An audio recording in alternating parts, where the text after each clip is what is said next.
Let's get over to the CBS 42 Storm Team Weather Center. We're talking about Hurricane Sally now, a Category 2 storm. And look at all of the action in the tropics, even as Sally barrels toward the Gulf Coast, Ashley. Lots to talk about in the weather world. As Sherry mentioned, Sally now a Category 2 storm. That's the closest to us. It will pose the biggest problems here in the near term, but I do want to show you the rest of the Atlantic. We have areas of interest and other named storms. Tropical wave that we're watching closely could develop in the next 2 to 5 days.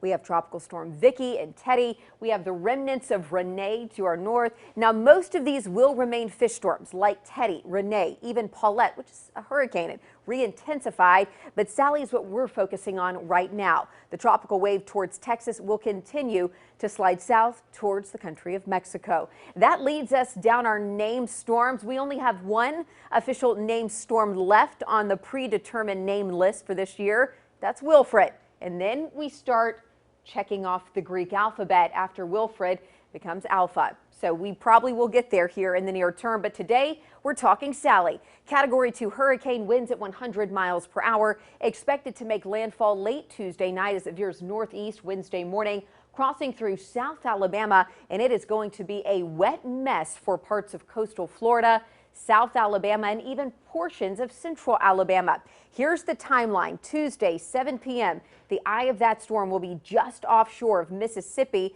It will be tracking northeast at that point, likely making landfall along the Mississippi-Alabama state line, barreling up a bunch of water in the Mobile Bay area. But what we'll be tracking Wednesday afternoon are those outer bands, likely to produce not only heavy rain, but some spin-up tornadoes. It looks like the main threat for that right now is south of Montgomery into the Wiregrass.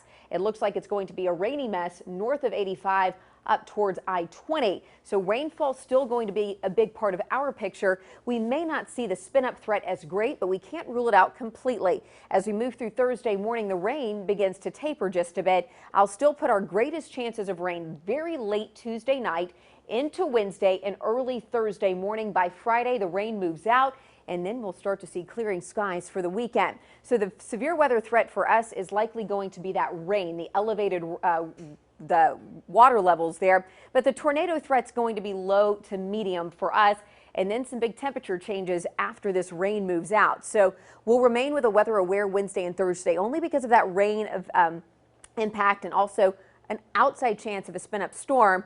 Rain clears Friday, sunshine this weekend, and check out these numbers. We're falling into the 70s, yes, for our highs this weekend. And that's a look at your Storm Team 7-day forecast. Say it ain't so.